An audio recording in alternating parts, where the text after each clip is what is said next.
Merci, que Dieu vous bénisse. Que Dieu vous bénisse abondamment. Qui nous donne une lourde responsabilité de nous adresser à vous ce matin. Donc nous pesons à sa juste valeur à l'ampleur de la tâche. Mais avec la grâce de Dieu, nous allons vous donner des conseils du Seigneur ce matin. Nous voulons également saluer tout le corps pastoral, tous les ouvriers. Et je le dis toujours, le Seigneur a une récompense pour chacun. Il y a ceux qui sont devant la scène, que tout le monde voit. Il y a ceux qu'on ne voit pas. Mais précisément ceux qu'on ne voit pas, c'est ceux-là à qui Dieu parle beaucoup. Et Dieu est sur le point de bénir quelqu'un ce matin. Nous saluons tous ceux qui nous suivent en ligne. Nous leur disons qu'ils ont fait le bon choix. Ils sont connectés à la bonne fréquence. Que Dieu les bénisse également. Nous allons continuer ce matin. Nous allons aller ce matin sur un thème. C'est que papa est allé sur un thème qui est quand l'échec fait partie du succès. C'est un grand thème. Et il y a beaucoup d'aspects à l'intérieur pour lesquels il est le seul bien qualifié pour développer. Mais nous allons rester toujours dans le même esprit afin de pouvoir parler à quelqu'un ce matin. Si c'est de toi qu'on va parler ce matin, dis Amen. Dis encore Amen. Effectivement, c'est de toi qu'on parlera ce matin. Nous allons aller sur un grand thème. Nous allons développer quelques points, mais le thème pour lequel le Seigneur nous a instruits ce matin, c'est quand Dieu descend dans les affaires humaines. Dis avec moi, quand Dieu descend dans les affaires humaines. Je ne t'ai pas entendu. Quand Dieu descend dans les affaires humaines. Et le sous-thème que nous allons développer ce matin par la grâce de Dieu, c'est quand Dieu décide d'abandonner les 99 pour toi. J'ai dit quand Dieu décide d'abandonner les 99 pour toi. J'ai cru que tu allais dire Amen. Nous allons faire quelques lectures. Nous avons beaucoup de lectures à faire, mais nous allons aller sur quelques points de lecture ce matin. Nous allons nous tenir debout pour la première lecture et nous allons demander au professeur Pasteur Dali de nous aider avec quelques lectures. La première lecture se situe dans le livre d'Actes, le chapitre 7, le verset 49 et le verset 50. Acte 7, Amen. 49 et 50. 49 et 50. Le ciel est mon trône et la terre mon marchepied. Quelle maison me bâtirez-vous, dit le Seigneur, ou quel sera le lieu de mon repos? Verset 50. N'est-ce pas ma main qui a fait toutes ces choses? Homme au cou raide, incirconcis de cœur et d'oreille. Amen. Amen. Nous allons au prochain passage qui est dans le livre de Matthieu à partir du chapitre 18, le verset 12. 12, nous allons lire jusqu'au verset 14. Matthieu 18, 12 à 14. Que vous ensemble, si un homme a 100 brebis et que l'une d'elles s'égare, ne laisse-t-il pas les 99 autres sur les montagnes pour aller chercher celle qui est égarée? Et s'il la trouve, et je vous le dis en vérité, elle lui cause plus de joie que les 99 qui ne se sont pas égarés. De même, ce n'est pas la volonté de votre Père qui est dans les cieux qu'il se perde un seul de ses petits. 14 encore, reprenons encore le 14. De même, ce n'est pas la volonté de votre Père qui est dans les cieux qu'il se perde un seul de ses petits. Amen. Nous lisons maintenant encore rapidement Luc 15, verset 4 à 7. C'est la même version, mais dite différemment. Luc 15, à partir du verset 4. À partir du verset 4. Quel homme d'entre vous, s'il a 100 brebis et qu'il en perde une, ne laisse les 99 autres dans le désert pour aller après celle qui est perdue jusqu'à ce qu'il la retrouve? Lorsqu'il l'a retrouvée, il la met avec joie sur ses épaules. Et de retour à la maison, il appelle ses amis et ses voisins et leur dit: réjouissez-vous avec moi, car j'ai retrouvé ma brebis qui était perdue. Verset 7. De même, je vous le dis, il y aura plus de joie dans le ciel pour un seul pécheur qui se repent que pour 99 justes qui n'ont pas besoin de repentance. Amen, amen, amen et amen. Veuillez vous asseoir, s'il vous plaît, dans sa présence. J'ai dit ce matin, Dieu abandonne les 99 pour toi. Habituellement, lorsqu'on enseigne, c'est des prières collectives. On enseigne pour tout le monde et c'est collectif. C'est une bénédiction pour toute l'Église.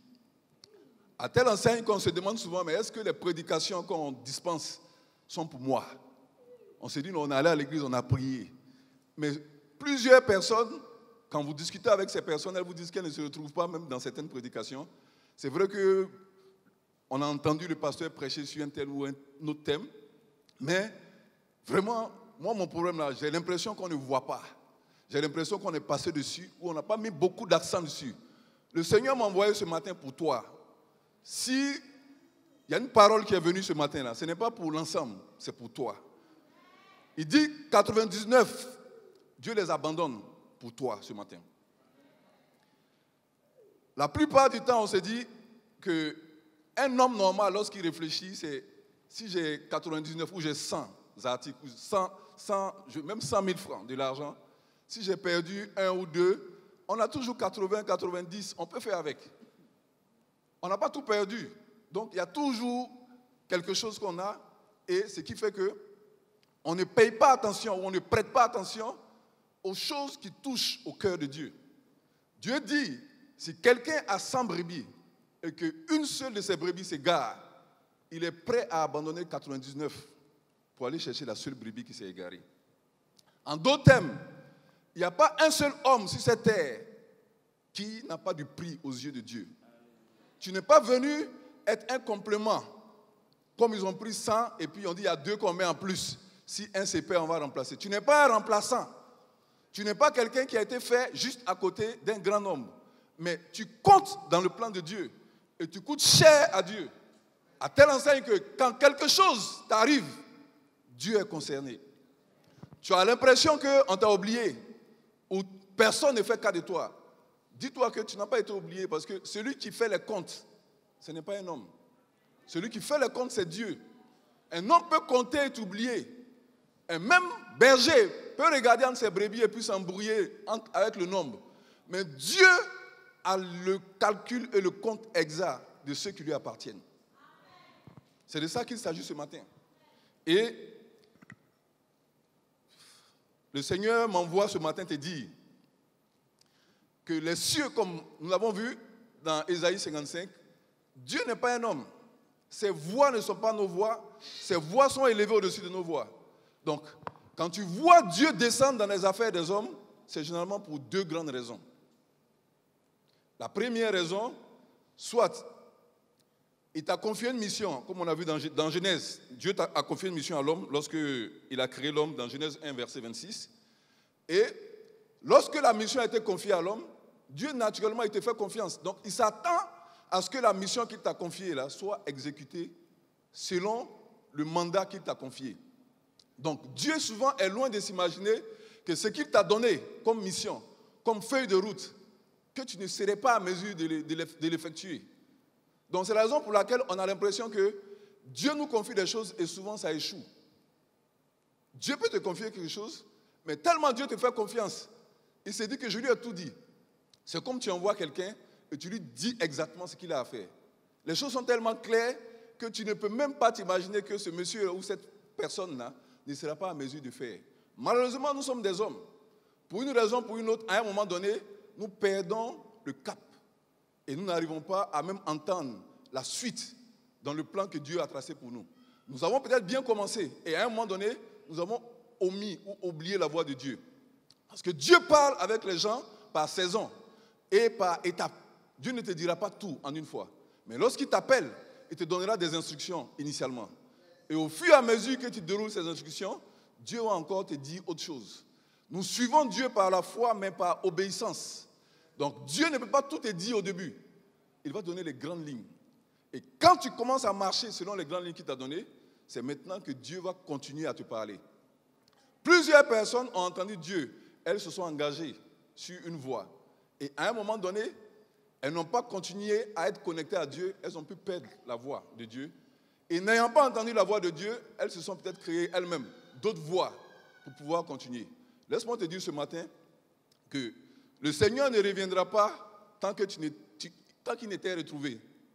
Le Seigneur ne reviendra pas tant que tu ne te sois converti. Donc, même si tu as quitté la route, même si tu as abandonné le chemin, laisse-moi te dire que Dieu a décidé dans cette saison dans laquelle nous sommes de venir abandonner les 99 et aller te chercher. Dieu ira te chercher là où tu penses que personne ne t'a vu, où personne ne parle de toi, où personne ne sait ce qui t'arrive. Dieu sait ce qui t'arrive. Dieu sait exactement ce qui se passe en ce qui concerne ta vie. Aujourd'hui, Dieu est venu individualiser les débats. Dis, c'est de moi qu'il s'agit. Dieu connaît ton nom. Pourquoi on va donner des choses génériques tous les jours? Dieu connaît ton nom, il connaît ton adresse, il connaît ton âge, il connaît le nom de ta famille, il sait où tu habites et il sait le plan qu'il a tracé pour toi. Tu as l'impression que tu es venu accompagner les gens comme on a l'habitude de dire. Tu n'es pas venu accompagner quelqu'un. Tu as un plan définitif avec Dieu. Un plan plein et un plan rempli de gloire. Ça, c'est la volonté de Dieu pour toi. Quelqu'un dit Amen ce matin. Donc, nous poursuivons. Psaume 103, versets 10 à 12. Je lis. La Bible dit, « Il ne nous traite pas selon nos péchés. Il ne nous punit pas selon nos iniquités. Mais autant les cieux sont élevés au-dessus de la terre, autant sa bonté est grande pour ceux qui le craignent. Autant l'Orient est éloigné de l'Occident, autant il éloigne de nous nos transgressions. » On va lire un autre passage, Ésaïe 55, verset 8, c'est ce que je dis. Il dit, « Car mes pensées ne sont pas vos pensées. » Ça, on l'a vu plusieurs fois avec les enseignements que le pasteur nous donne depuis quelque temps. Il dit, « Les pensées de Dieu ne sont pas nos pensées. » Il dit, « Car mes pensées ne sont pas vos pensées et vos voix ne sont pas mes voix. Autant les cieux sont élevés au-dessus de la terre, autant mes voix sont élevées au-dessus de vos voix. » Amen. Le premier point que nous allons voir ce matin, nous allons aller assez rapidement, mais il faut être très attentif parce que Dieu est venu pour toi ce matin. J'espère que tu le sais. Le premier point que nous allons voir ce matin, c'est le pouvoir de l'amour de Dieu pour les hommes. Point numéro 1. Il faut noter cela. Lorsqu'on parle de l'amour de Dieu, les gens sont habitués à savoir, bon, on entend ça à l'église, de quoi il s'agit, on dit l'amour de Dieu, c'est quoi l'amour de Dieu? On va essayer d'aller un peu en profondeur ce matin. L'évangile vrai, le christianisme vrai, ils prennent leur origine dans l'amour de Dieu. L'amour que Dieu a eu pour les hommes, depuis, on peut prendre n'importe quelle institution, que ce soit le mariage, que ce soit l'alliance, quel que soit ce que tu peux dire. Lorsqu'on parle de bonnes nouvelles, à la base, c'est de l'amour. Je ne suis pas en train de dire ce que les gens sont prêts à dépenser ou à faire pour se faire voir ou se donner bonne conscience, comme s'ils étaient en train de faire la volonté de Dieu. La volonté de Dieu, ce n'est pas par la force. L'évangile, ce n'est pas par la force. On ne peut pas convertir quelqu'un par la force. La seule chose qu'il faut lui présenter, c'est l'amour de Dieu. Quand tu présentes l'amour de Dieu, tu peux dépenser dans des campagnes d'évangélisation, dans des programmes pour toucher au social, pour dire qu'on va aller chercher à voir les couches les plus démunies. Dans quelle intention tu fais cela? On reçoit plusieurs sommes dans le monde qui sont dépensées pour dire qu'on cherche à aider les pauvres. Qui t'a envoyé de venir aider les pauvres? Dans quel intérêt tu aides les pauvres? Quel mandat tu as reçu pour aider les pauvres? Tu es en train de chercher à te frayer toi-même un chemin ou préserver des intérêts ou te donner bonne conscience, ou tu es en train d'appliquer l'amour de Dieu. Dans l'église, généralement, lorsqu'on parle, on dit, bon, c'est vrai qu'il n'y a pas d'amour. C'est peut-être pas faux. Mais l'amour de Dieu, lorsqu'il te rencontre, c'est ce qui fait que quelqu'un qui est le plus inconverti, en lui présentant l'amour, il est désarmé. Le mystique le plus érudit, je ne sais pas comment tu cherches à l'aborder. Il y a beaucoup de choses qu'on cherche à faire par nos propres forces, alors que Dieu nous a donné cette force, cet amour qui a une capacité que Dieu a inscrit dans chaque cœur, qui est capable de frayer et continuer ou prolonger le plan de Dieu dans toute vie. L'amour de Dieu, c'est ce que Dieu nous a donné pour réussir notre vie. Il faut écrire ça quelque part.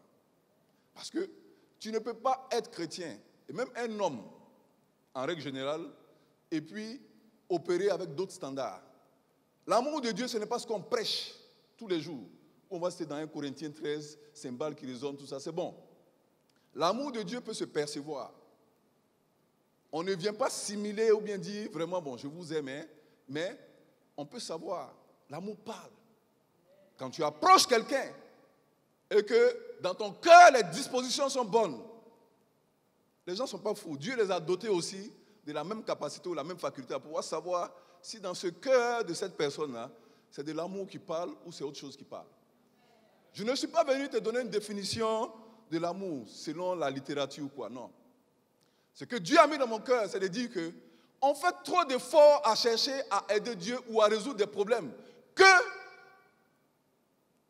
Dieu a déjà résolu en nous donnant cette force-là, cette grâce et cette capacité que nous avons.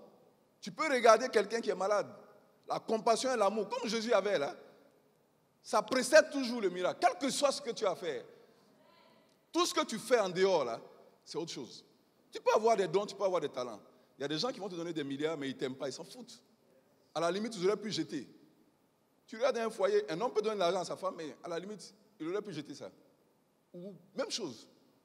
Vous pouvez arriver, voir les gens, non, celui-là vraiment, de la manière il dépense là, sûrement il nous aime. On est tous des hommes. On a vu des parents et des enfants ici où les enfants disent, papa a tout acheté pour moi, mais papa ne m'aime pas. Ça, on entend ça tous les jours. À un moment donné, tu penses que c'est parce que tu as acheté tellement de choses pour les enfants que les enfants vont taire ça. Ils ne peuvent pas taire ça. Ils disent, c'est vrai, on a reçu tout, mais l'amour, on n'a pas reçu.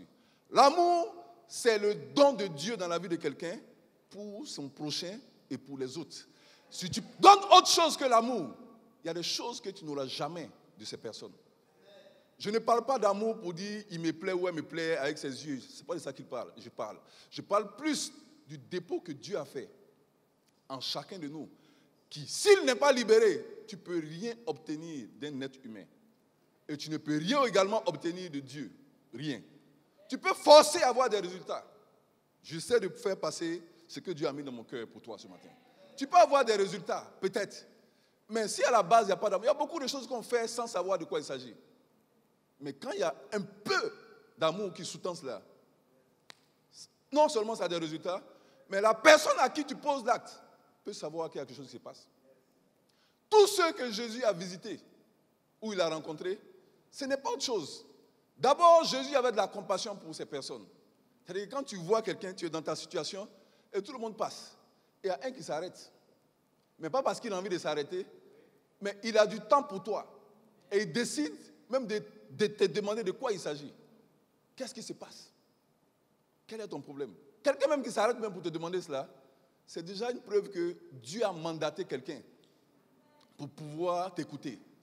Mais Dieu ne t'écoute pas juste pour t'écouter, c'est parce qu'il a aussi mandaté quelqu'un, au-delà de t'écouter là, de pouvoir donner une réponse.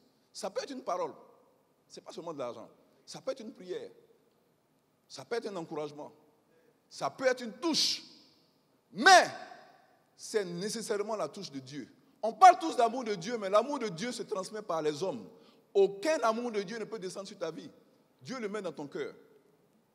Et il le met dans le cœur de ceux qui doivent l'exercer ou le recevoir. Donc, c'est une affaire de cœur qui est plus profonde qu'une affaire d'acte. Quelqu'un dit Amen. Donc, quand Dieu décide d'abandonner 99 pour aller te chercher, ce n'est pas que Dieu n'a rien à faire. Quand Dieu travaille là, quand il voit, on va le voir tout à l'heure, c'est 100. Dieu n'est pas un gars d'arrondi.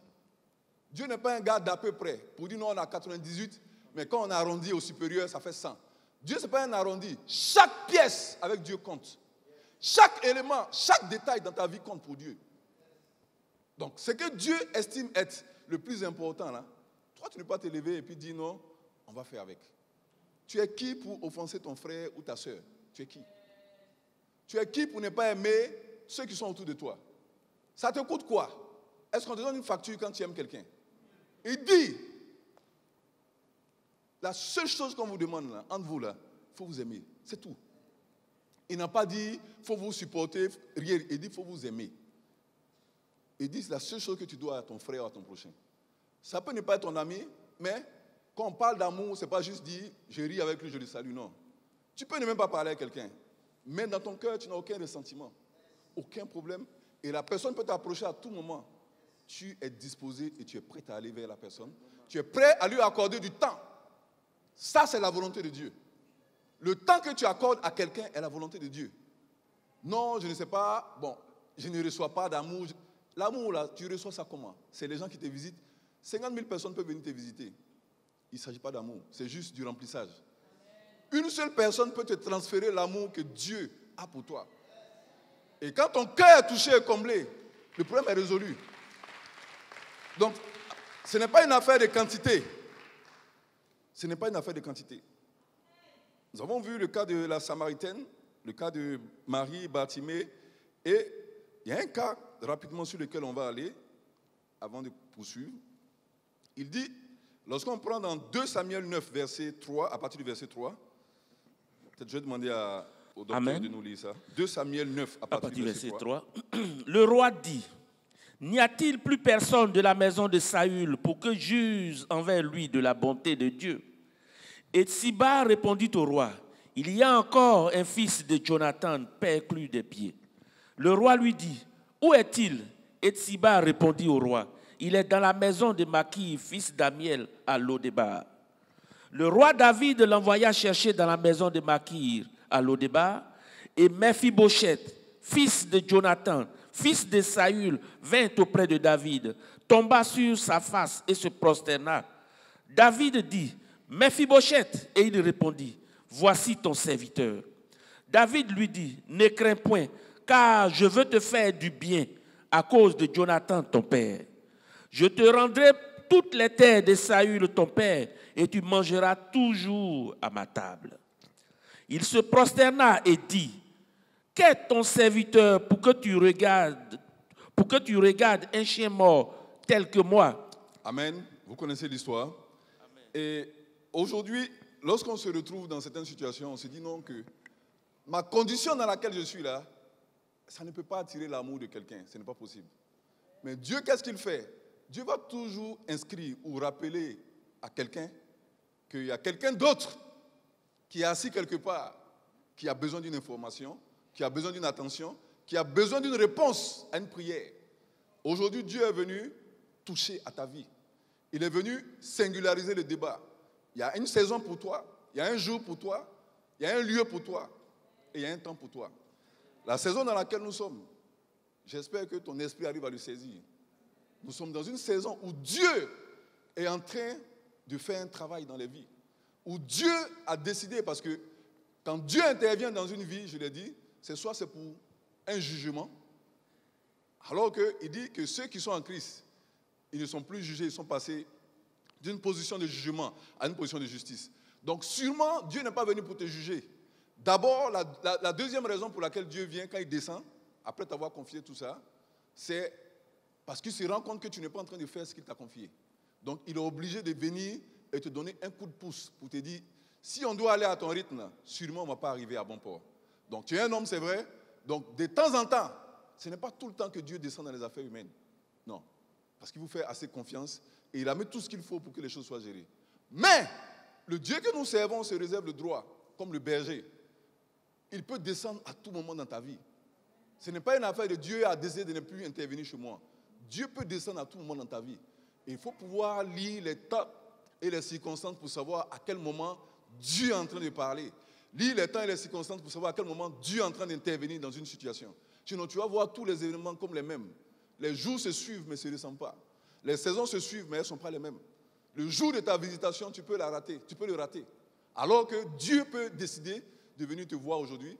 Comme tu as l'habitude d'être familier avec la même atmosphère, tu as l'impression que c'est la même atmosphère qui prévaut tous les jours. Dieu, comme on dit souvent, il ne viendra pas dimanche. Ou Jésus ne reviendra pas un dimanche. Dis avec moi, amen. Dimanche, tout le monde est là. S'il vient, il va nous trouver dimanche. Il y a quelqu'un qui a dit non, il viendra lundi. Un autre a dit mercredi. Je ne sais pas. Mais, naturellement, il dit, il viendra comme un voleur. Je dis, mais toi, tu cherches à sauver des gens. Pourquoi tu viens comme un voleur? Il viendra où personne ne s'attend. C'est ce que ça veut dire. Donc, pour pouvoir voir cette personne-là, c'est à toi d'avoir une attitude constante. C'est-à-dire qu'à chaque heure, tu guettes. Parce que tu ne sais pas à quel moment il va venir. Quelle que soit ta situation, sois dans une position où tu t'attends à Dieu. J'ai dit, l'évangile, ce n'est pas la force. Il y a des gens avec qui tu vas parler de Dieu depuis, là, ils te regardent dans les yeux et ça ne veut rien dire. Il y a des gens qu'on cherche à évangéliser depuis, on dépense, les gars là, ils ne bougent pas. Toi-même, tu sais dans quelles conditions tu as été évangélisé. Tu sais le nombre de travail qu'on a fait pour pouvoir t'avoir. Tu sais jusqu'où, comment tu insultais tous ceux qui te fatiguaient là. Tu sais. Mais aujourd'hui, tu es assis ici. Est-ce que c'est par la force que tu es venu? Est-ce qu'on t'a contraint de venir? Sûrement parmi tous ceux qui t'ont parlé de Dieu, ça c'est l'évangile, la bonne nouvelle, il y a forcément un qui a manifesté de l'amour. Il y a un qui s'est décidé pour dire, lui là, j'ai le temps pour lui. Il n'est pas pressé, moi aussi je ne suis pas pressé. On va aller ensemble. Et c'est ce qui fait que le résultat part. Donc un berger qui a 99 brebis, ça peut lui prendre du temps. La brebis peut être dans un coin qui est difficile. Un coin où il y a des animaux féroces. Mais tel que le conte, il dit, mes brebis entendent ma voix et elles me suivent. Je les connais chacune par son nom. C'est-à-dire que Dieu connaît chacun, autant que vous êtes là. Dieu connaît chacun par son nom. Et il a dit à la fin, il dit, nul ne les ravira de mes mains. Il dit nul. Donc ça veut dire quoi? Le diable n'a pas la possibilité de mélanger les comptes de Dieu. Quand Dieu dit c'est ça, le diable veut venir décompléter. Ce n'est pas possible. Il dit, tel que tu me les as donné, je vais te les envoyer parfaits. Donc ça veut dire que si ta vie n'est pas encore arrivée au niveau là, ne t'inquiète pas parce que dans cette saison dans laquelle nous sommes, Dieu est venu pour te remettre parmi les 99 et pour continuer la route parce que tu dois être présenté parfait. On ne va pas faire les décomptes sans toi. Les gens n'arriveront pas sans que tu ne sois dans la liste. Tu vas faire partie du compte final. Vous êtes venus ici là, vous êtes à l'église ici là. Il n'y a pas quelqu'un qui a le droit, parmi nous tous là, de perdre la course. Je proclame et je prophétise sur ta vie ce matin. La course, tu ne la perdras pas. Le combat dans lequel tu es pour gagner Jésus-Christ ou la vie, tu ne le perdras pas.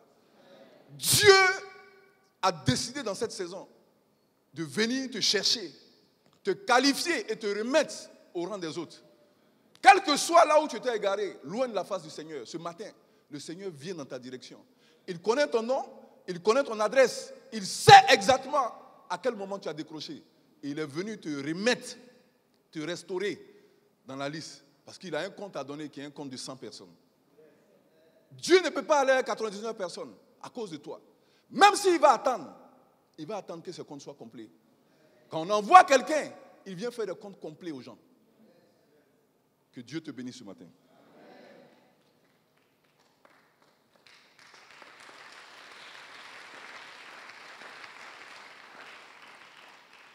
Comme je dis, l'évangile n'est pas la force, mais on gagne les âmes avec l'amour. Ce n'est pas avec la force. Jésus est mort, c'est vrai. Il a été sacrifié, mais c'est par l'amour de Jésus-Christ que nous tous nous sommes rentrés dans la bergerie. Ce n'est pas par la force. Par la force, vous savez ce qui se passe. Vous voulez ou vous ne voulez pas, on vient par la force.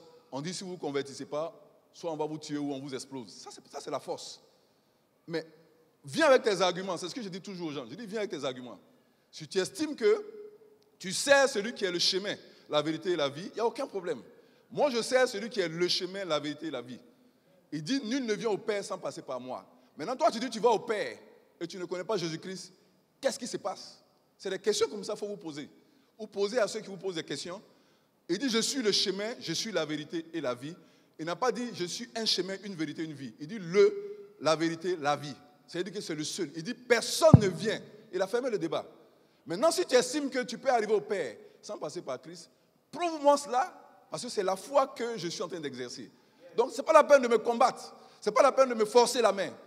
Prends les arguments que Dieu t'a donnés là, pour venir me convaincre. Et quand vous allez évangéliser, c'est la même chose. Il faut pouvoir parler aux gens de celui... Comment vous avez fait pour être converti? La même technique là, vous ne pouvez pas expliquer ça aux autres pour qu'ils soient convertis. Il y en a qui n'ont jamais évangélisé. L'évangile vrai là, c'est d'abord aimer les gens. Ce n'est pas mettre à des carrefours, des baffes pour commencer à crier tous les jours. Vous allez aller en enfer. Vous allez mourir. Jésus va revenir, vous allez mourir. Vous allez aller en enfer. Les gens sont déjà en enfer. Toi, maintenant, tu viens leur dire qu'ils vont aller en enfer. C'est quel enfer ils vont aller? Tu seras surpris que les gens vont te trouver là-bas toi-même, en enfer là. Parce que c'est par toi qu'ils ont fermé leur cœur à l'évangile. À cause de toi, ils n'ont pas considéré. Vous faites un travail ici, il y a d'autres personnes qui font un travail pour boycotter le travail du Seigneur.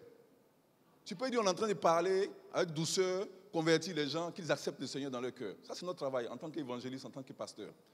Mais il y a des gens avec le même mandat, ils font autre chose. Crier sur les gens. Vous là, on vous voit dans vos voitures, vous allez en enfer. Mon ami, ils n'iront pas en enfer. Tu risques d'être seul en enfer là-bas parce qu'ils ne seront même pas là-bas.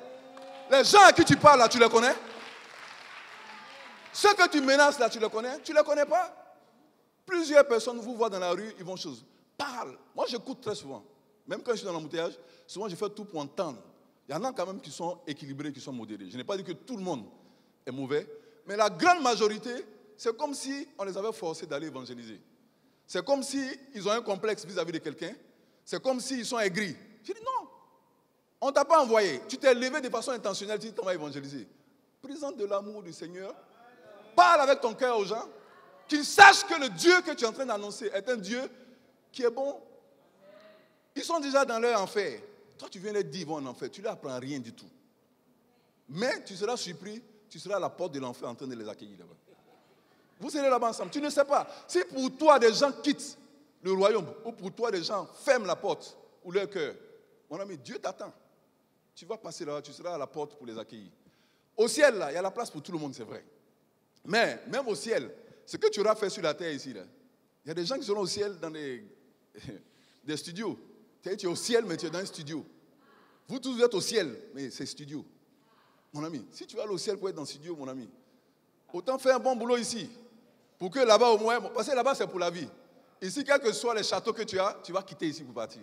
Donc, je n'ai pas dit de ne pas avoir vos châteaux. Ayez vos châteaux. Et je prie que Dieu vous en donne. Mais en même temps, c'est les deux batailles de la vie qu'il faut gagner.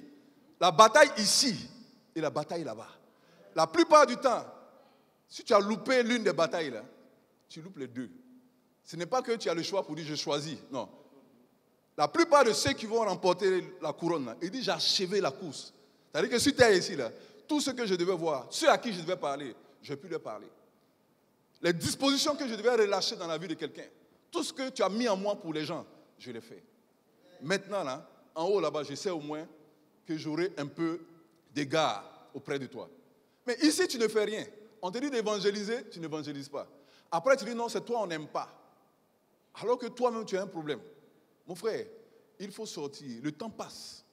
On ne sait pas quand est-ce qu'il vient. Il ne faut pas penser qu'on a tout ton temps. Je vais me fâcher pendant 5 ans. Après, on va me demander pardon. Tu peux ne même pas finir de te fâcher et puis tu es parti. Chaque jour qui passe est un jour que Dieu te donne comme opportunité pour te rapprocher de lui. Il faut écrire ça quelque part. Le papa nous enseigne, la vie que nous vivons, ce n'est pas une vie de brouillon. Pour dire, je vais vivre aujourd'hui, 16 mai là, 2021, il n'y en a plus encore. C'est le seul 16 mai 2021 dans toute l'éternité. Non, je vais vivre au brouillon, après on va reprendre au propre. Il n'y en a pas. Quand tu vis là, vis bien. Tu viens à l'église, sape-toi, viens t'asseoir, loue le Seigneur. Partout où tu vas, donne le meilleur de toi. Parce que tu n'auras pas l'occasion encore de faire la même chose. Donc, les gens peuvent dire, mais il dit quoi? Il veut dire quoi? Il faut dire, tu n'as rien dit et tu ne veux rien dire. Tu veux simplement dire que celui qui t'a appelé là, il est plus grand que ce qu'il croit. Celui qui est en train de t'envoyer là, il est plus important que ce qu'il croit. Pas à cause des gens autour. Tu vas diminuer ton standard et ta foi. Jamais. Les gens doivent te prendre comme une référence. Ce n'est pas toi pour accommoder les gens, non. Je suis milliardaire, mais comme si je dis ça au quartier ici, tout le monde va dire non, on est tous pauvres. Non. Il faut les déloger, les bousculer pour que les gens rejoignent la gloire. Ce n'est pas le contraire. Et la plupart du temps à l'église, on tire les gens vers le bas. Pourquoi? On ne tirera personne vers le bas. On va vous pousser. On va vous pousser. Tout le monde va aller vers le haut. Tu peux ne pas être encore arrivé, mais il faut savoir ce qui est bon et il faut savoir ta destination. Notre papa nous dit tous les jours, il dit dans la vie, mieux vaut la direction que la vitesse. Il faut écrire ça si tu n'as jamais noté ou bien tu n'as jamais entendu papa dire ça. Il dit mieux vaut dans la vie la direction que la vitesse. Il y a des gens qui courent, qui ne vont nulle part. Tu vas où?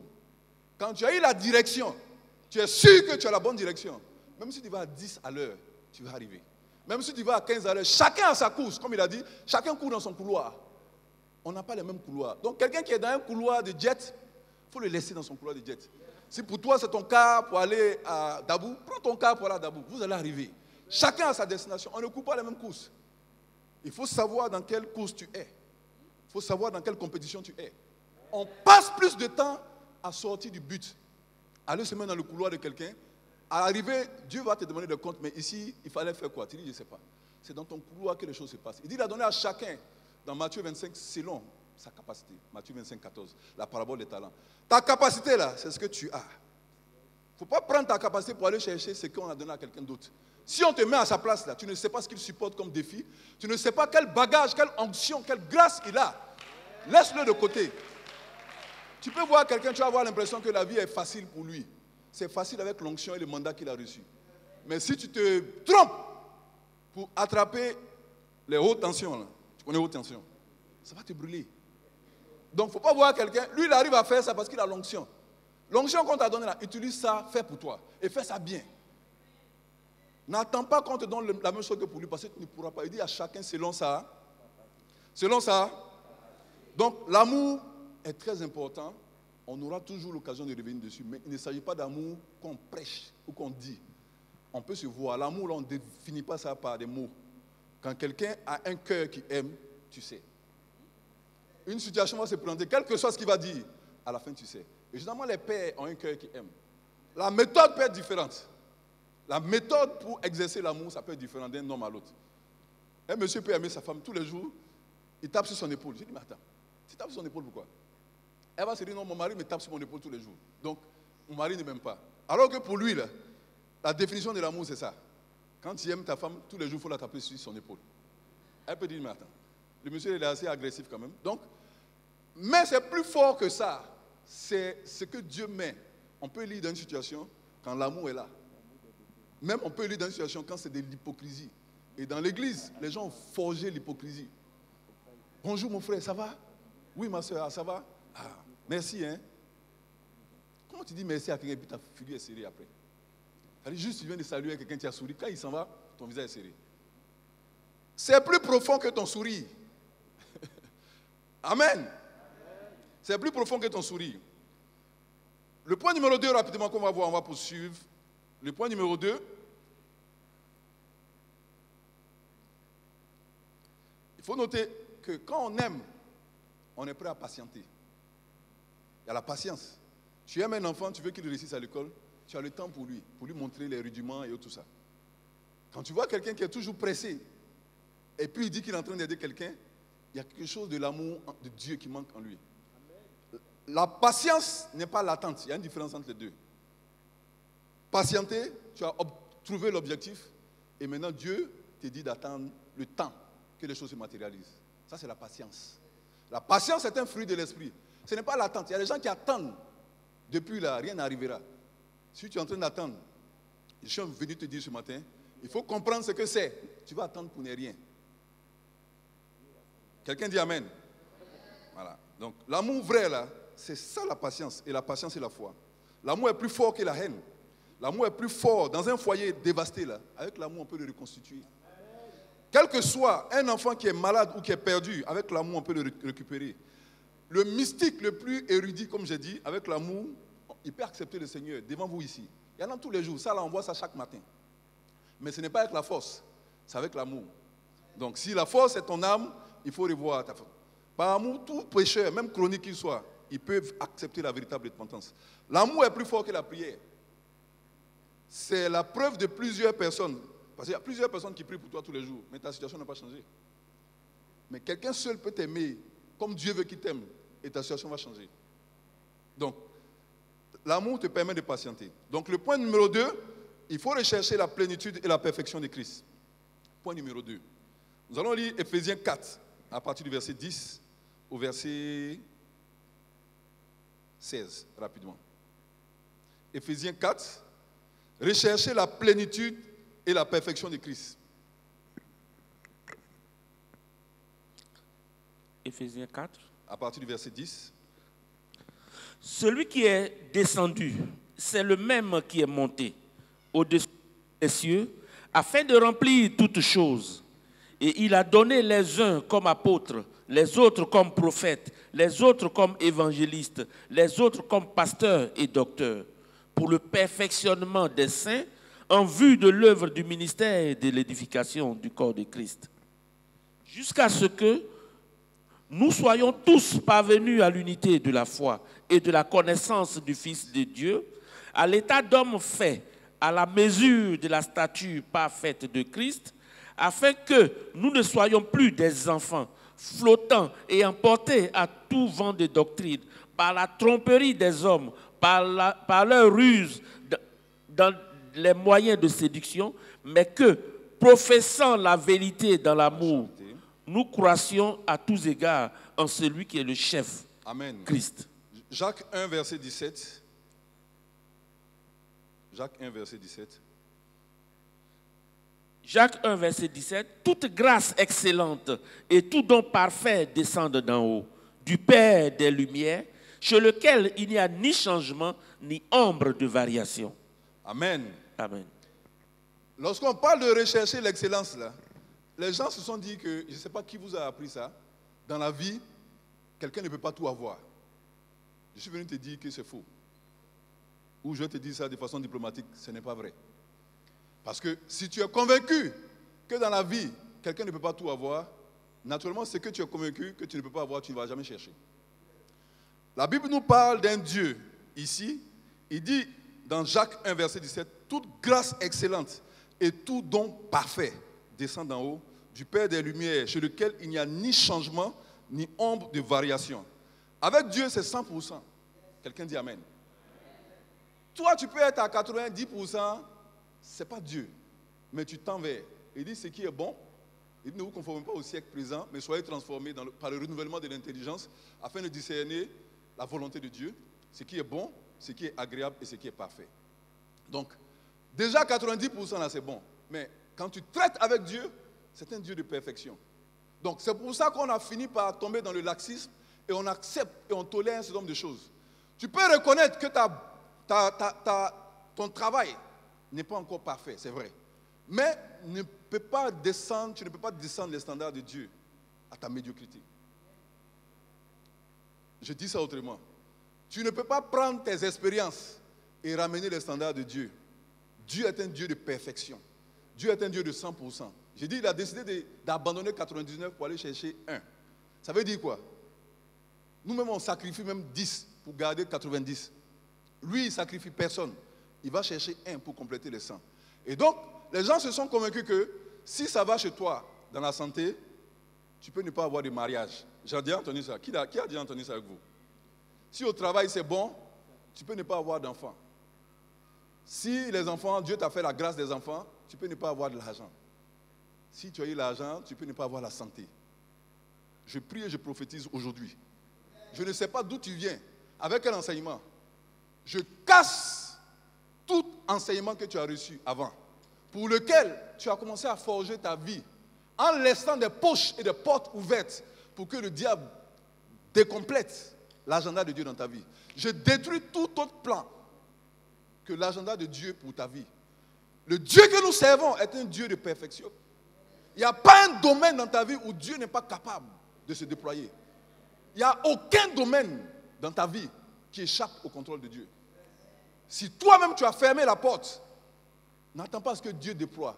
Donc tout ce qu'il y avait comme idée préconçue, ce matin, nous les anéantissons. Et nous vous reprogrammons. C'est une reprogrammation qu'on est en train de faire. Quelqu'un qui a des attentes dans tous les domaines de sa vie, il va voir Dieu se manifester.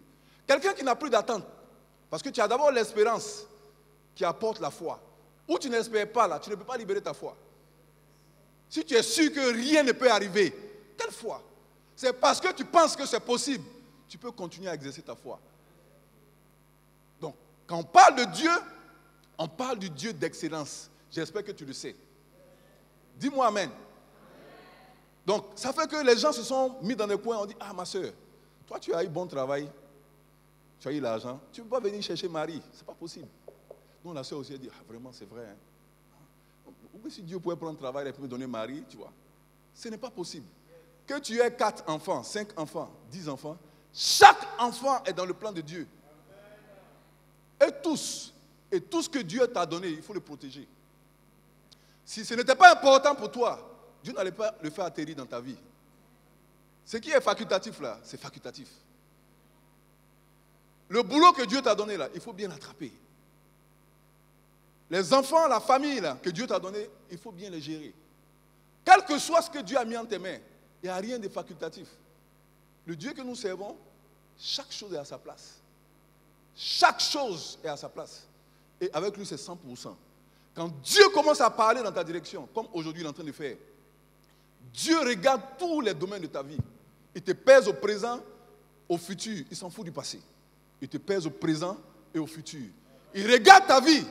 Il dit, voici une vie en laquelle personne n'a confiance. Voici une vie dans laquelle il y a un seul aspect qui marche.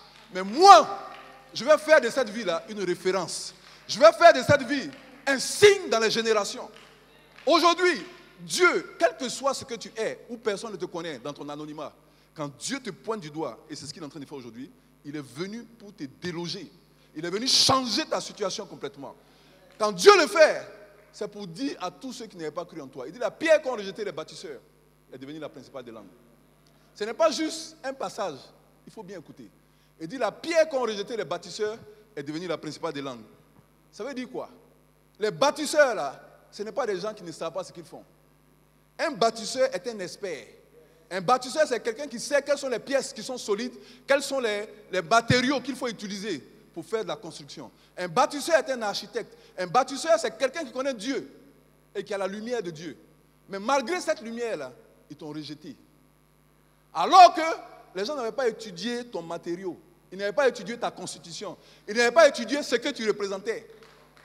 Et la Bible dit, elle est devenue la principale des langues. Imaginez, on fait un bâtiment. Et la pierre qui doit tenir le bâtiment, là, on a jeté ça. Je ne sais pas qu'est-ce qui s'est passé. Je proclame et je prophétise ce matin, sur ta vie. Quelle que soit la construction ou l'architecture qui a été faite, pour laquelle ils ont regardé le meilleur des piliers qu'ils ont jetés. Je proclame sur ta vie ce matin que Dieu te positionne dans l'angle du bâtiment, dans l'angle de l'édifice. Ça veut dire quoi? Même si ceux qui t'ont rejeté veulent t'enlever, ils ne peuvent pas. Parce que s'ils essaient, le bâtiment repose sur toi. Là où les gens t'avaient rejeté dans la famille, ou lorsqu'on faisait les réunions, là, tu ne faisais pas partie. Je suis venu te dire qu'aujourd'hui, on va continuer sur toute autre doctrine après, mais aujourd'hui, là, Dieu est venu pour toi. Dieu est venu dans ta direction. Dieu est venu te remettre dans la course. Les gens ne comptaient pas avec toi. Ils n'ont rien fait. Dieu qu'on sait là, c'est un Dieu totalitaire, 100%. Quand Dieu commence à visiter quelqu'un, les gars se disent, mais attends, tout commence à réussir, tout commence à fleurir. Il dit, il est comme un arbre planté près d'un courant d'eau qui porte son fruit en sa saison. Quand un fruit est dans sa saison, ou un arbre est dans sa saison, on n'a pas besoin de l'arroser, mettre des engrais. Quand tu vois quelqu'un qui lutte, il est en train d'opérer hors saison. Sinon, dans ta saison, mon ami, c'est à terre même qu'on trouve les fruits. Parce que c'est là en abondance. Si tu n'as jamais connu l'abondance, tu n'as jamais connu le fruit, je prie en ce jour, qu'est-ce qu'on appelle la joie de l'Éternel? La gloire et la joie de l'Éternel, que ça puisse venir dans ta vie et dans ton visage. On ne t'a jamais célébré, jamais, depuis que tu es né. Jamais. Il y en a même qui ont eu bac, on n'a jamais fait fête pour eux. Maître, jamais. C'est-à-dire une bâche à leur nom, il n'y en a pas. Aujourd'hui, par l'autorité et la puissance du nom de Jésus, je l'ai dit une fois ici, il y aura une fête pour toi spécialement. Non, ce n'est pas fête, on va mettre tous les mariés ensemble. Et, non, non, non, c'est toi seul. C'est-à-dire tout le monde va venir là, et les gens seront là pour toi. On dit du matin jusqu'au soir, les gens sont là pour toi. Dieu est en train d'élever quelqu'un ce matin. Je parle à quelqu'un qui est en train d'entrer dans notre sphère de sa promotion. Je suis en train de parler à quelqu'un. Dieu a décidé d'arrêter un peu les 99. Les 99 sont en sécurité. Vous pouvez dormir tranquille. Mais il y a un qui est en train de s'égarer. C'est pour qui Dieu est venu ce matin. Dieu est venu te chercher. Dans cette famille, Dieu est venu te chercher. Dans ce ministère, tu as un rôle important à jouer. Partout où tu as un travail à faire. Tu es resté plié sur toi et tu n'es pas en train de déployer la grâce que Dieu a déposée en toi. Je suis venu te dire ce matin, tu fais partie du plan de Dieu. Tu fais partie du plan de Dieu. C'est 100% avec Dieu. On ne va pas choisir quelques-uns. Non, c'est ceux-là qui sont les privilégiés. Tu es un privilégié aussi. Dieu ne fait pas, il fait acception de personne. C'est à toi de savoir ça. Si tu ne sais pas, tu vas laisser les gens partir pour te laisser. Et le diable va te marteler pour dire que dans la liste de ceux qui avancent là, ton nom n'est pas dedans. Je vais te dire que ton nom est dedans. Parce que la pierre qu'ont rejeté les bâtisseurs est revenue. Et c'est elle qui commande. Si vous n'avez pas compris ce que ça veut dire là. Quand elle est revenue là, c'est la pierre qui commande les gens. Je vais dire ça en terre à toi, à se comprendre. Ils vous ont rejeté. Vous ne revenez pas par la petite porte. Vous revenez par la grande porte. Et Dieu vous impose à tout le monde. Je proclame sur ta vie. Dieu t'imposera à ta famille. Dieu t'imposera à ta génération. Dieu t'imposera à ta famille. La plupart du temps, les gens vous mettent de côté. Ils ne savent pas quel matériau Dieu a pris pour te constituer. Ils ne savent pas ce que Dieu a mis en toi. Ils ne savent pas exactement de quoi il s'agit réellement. Si c'est des sages architectes, ils doivent pouvoir détecter en toi que lui, là, c'est lui qui va faire. Regardez, la vie nous enseigne tous les jours. La plupart de ceux qu'on a rejetés, là, c'est eux qui s'occupent de leur famille. Je ne sais pas pour toi, mais c'est ce que je proclame sur ta vie. Les gens s'occupent de leur famille. Alors qu'au début, c'est-à-dire que c'était la mort, quoi. Tu ne savais même pas de quoi il s'agissait. Mais aujourd'hui, c'est-à-dire c'est toi-même qui es là, quoi. Tu sais exactement de quoi je parle. Généralement, quand on parle, on dit non, évangéliste, non, toi c'est différent. Toi, tu n'as pas. Vous ne savez pas quoi chacun est passé. Vous ne savez pas. Est-ce que vous savez? On dit non, pour toi, ce n'est pas dedans. J'ai dit, pour moi, on n'est pas dedans. On est ensemble, vous savez quoi, 20 ans, 19 ans, non? On s'est vu grandir, non? On a vu exactement ce que Dieu fait. Donc, on ne peut pas dire non, il y en a, tout le monde est dedans. De la même manière, Dieu a pu faire pour un. Les 100, là, tu fais partie de ça. Dieu est venu faire pour toi. De la même manière, Dieu a pu faire pour un seul. C'est suffisant parce que vous êtes 100. Dieu vous a mis dans le même lot. Dans les 100, là, si un a réussi, les 100 doivent réussir. Parce qu'avec Dieu, aucun ne se perd. Avec Dieu, personne n'échoue. Ça vous semble bizarre? On dit personne n'échoue. C'est pour ça qu'on vous enseigne. L'échec que vous pensez, c'est échec là. C'est ça notre papa dit. Ce n'est pas un échec parce que Dieu est en train de te préserver. Il est en train de te préparer. Il te met à l'écart souvent. Il t'enlève de certaines batailles. Il te remet dans des batailles qui sont utiles. Il te fait bouger. Donc dans tes mouvements, toi tu penses que tu es en train de perdre la vie ou perdre. Les gens sont allés pour te laisser. Ils ne sont pas allés pour te laisser. Quand le moment arrive, quand Dieu te positionne, c'est qu'il t'a équipé et personne ne peut t'enlever là. C'est de ça qu'il s'agit. Tu peux penser que tu as été mis de côté ou mis à part. Mon frère, Dieu te préserve. Il connaît les batailles que tu peux remporter. Il sait là où tu vas perdre la vie. Il sait où là tu peux tenir. Souvent Dieu va t'envoyer en brousse. Il a fait David, il l'a envoyé en brousse. Mais quand David devait être élevé, c'était quoi? Il n'est pas passé par une école de perfectionnement ou une école pour se nettoyer ou pour se préparer. Du champ à l'onction royale. Du champ au palais. Il n'y a pas eu de transition. Je proclame sur ta vie ce matin. Il n'y aura pas de transition entre la situation dans laquelle tu es et le palais. Non, je n'ai pas encore été préparé. Mon ami, la préparation se fait dans la condition actuelle dans laquelle tu es.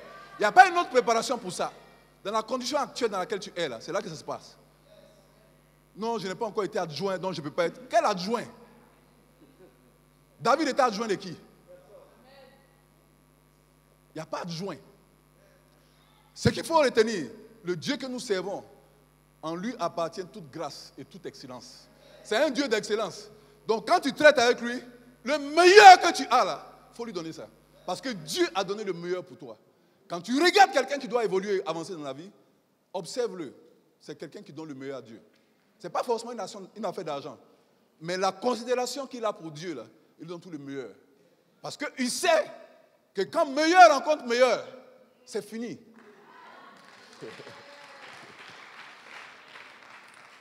Quand le faible rencontre le fort aussi, c'est fini. Nous sommes faibles, Dieu est fort. Quand on le rencontre, il nous met à son même niveau. Dieu a accepté de nous faire élever. Quand on dit qu'il est descendu là, il n'est pas descendu pour rester avec nous. Il est descendu pour nous ramener à lui. Dieu vient vers toi pour te relever et pour te ramener à toi. On a vu le cas de Mephibosheth qui était quelque part perdu. Lui, il s'est dit qu'ils ont tué Jonathan, ils ont tué son grand-père Saül, personne ne le connaît. Lo-débat, c'est le lieu de l'oubli. Donc c'est le lieu de l'oubli. Le diable va te mettre dans un lieu de l'oubli et ils vont fermer la porte, ils vont jeter la clé. Mais laisse-moi te dire que porte fermée, clé jetée, ça ne peut pas décourager Dieu. S'il a fait son calcul et que les sangs ne sont pas là, quel que soit là où tu es, quel lieu de l'oubli, Dieu va aller te trouver où tu es là. Il va te faire sortir. Ils vont venir compter ici, là, ça va faire 100. Tant que ce n'est pas 100, Dieu ne bouge pas. J'espère que tu comprends ce que je dis. Donc là, Dieu a arrêté, là. Avec nous, on a arrêté. Tous ceux qui étaient dans les 1 qui sont sortis là, Dieu est en train de les faire rentrer. Parce que Dieu veut passer à une autre étape. Quand Dieu veut passer à une autre étape, il fait le compte. Est-ce que toutes mes brebis sont au complet? On dit non, il y a 2 qui manquent. Il dit, vous là, usez de patience avec moi. Je vais aller chercher les 2. Donc, il ne faut pas penser que tu as raté ta vie là et on t'a mis à côté. Tu n'as pas raté ta vie. Quelles que soient les gaffes que tu as pu faire dans ta vie, ce n'est pas suffisant pour décourager Dieu. Si c'était suffisant là, nous autres, on ne serait pas arrêtés devant vous. Il n'y a pas quelqu'un dans sa vie là qui n'a pas fait de gaffes. Si tu n'as pas fait de gaffes, lève ta main. Ou lève tes 2 mains pour que je vois. Tout le monde. Mais à un moment donné, quand Dieu intervient, il te canalise. Il te récupère. Et il te met parmi les 100 et il dit on s'en va. Il dit non, je ne suis pas qualifié. Quand tu vois quelqu'un qui dit non, lui il est qualifié, c'est que ce n'est pas Dieu qui l'a appelé. Tous ceux que Dieu a appelés, il n'y a pas un seul. Cite-moi un qui était prêt. Non, pasteur, nous on est prêts. Non, boss, nous on est prêts, il faut nous donner la promotion. J'ai dit moi-même. Je n'ai jamais vu quelqu'un qui est prêt. Il dit non, on est prêt. Hein? J'ai dit ah bon? C'est comme ça que tu es prêt là, c'est comme ça que tu vas attendre. Les gens même qui ne savent même pas mettre 1, 2, 3, savoir s'ils sont en train d'avancer ou reculer, jaune et rouge, ils ne savent pas comment avancer là. C'est ceux-là, Dieu dit, c'est ceux-là que je veux pour diriger. On dit mais lui il vient d'arriver là, lui il va faire quoi? Dieu dit, ça ne sert pas de qui est arrivé. Il regarde l'avenir. Il a zoomé la fin avant le commencement. Et Dieu est venu dire, c'est toi il veut. Allons-y. Et les gens ne savent pas de quoi il s'agit. Si tu vas acclamer, tu acclames bien.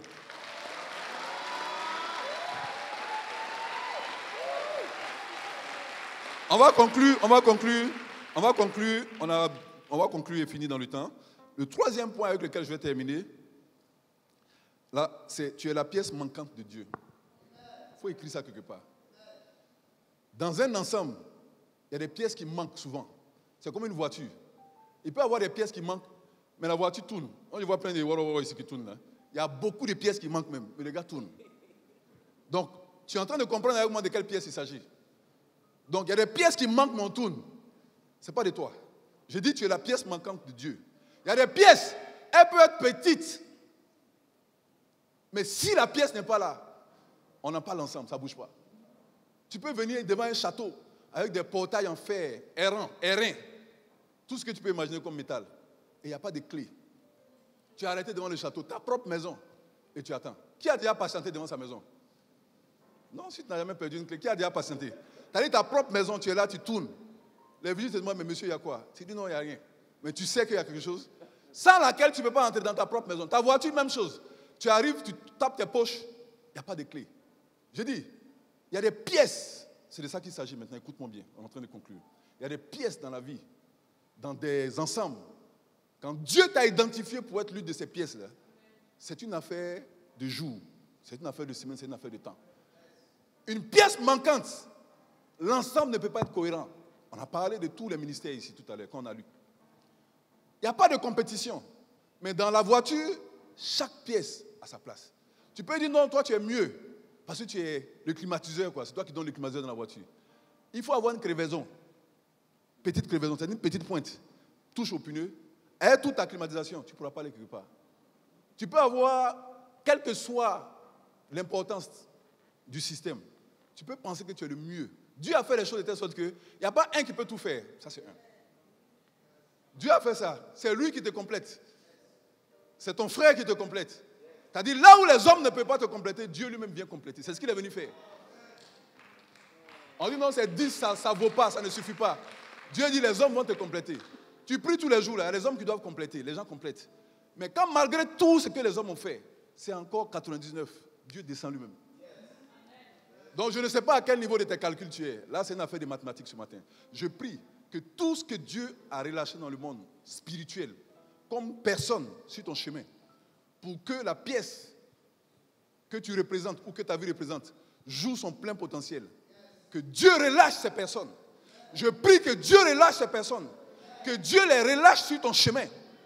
Que Dieu te donne du discernement aussi pour les reconnaître. Parce qu'il y a des gens qui ont été relâchés, mais tu n'as pas pu les reconnaître.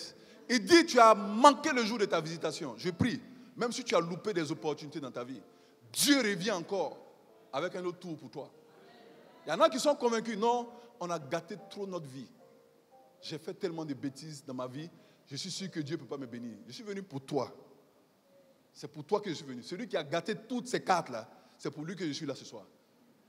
Les gens t'ont mis de côté. Toi-même, tu t'es mis avec eux de côté pour dire que j'ai gâté toutes les opportunités. Je disais dans un des forums là, je connais une dame, on l'a mariée 4 fois. 5e fois, elle était venue me voir. Elle dit, pasteur, j'ai honte moi-même. J'ai dit, pourquoi? Elle dit, je ne veux pas aller présenter un 5e mari à mes parents. Ça dit, elle est rentrée dans le mariage, divorce. Rentrée dans le mariage, divorce. 4 fois. Toi, tu cherches fiançailles même, appel, tu ne trouves pas. Tu as dit, non, quand tu es bipé même ou SMS, tu ne trouves pas. Elle, là, si Dieu devait tenir compte des gaffes qu'elle a faites là, elle n'était pas éligible. Et il y a un 5e qui est là, elle dit, elle ne sait pas comment elle va dire à ses parents, qu'elle a honte et elle pleurait.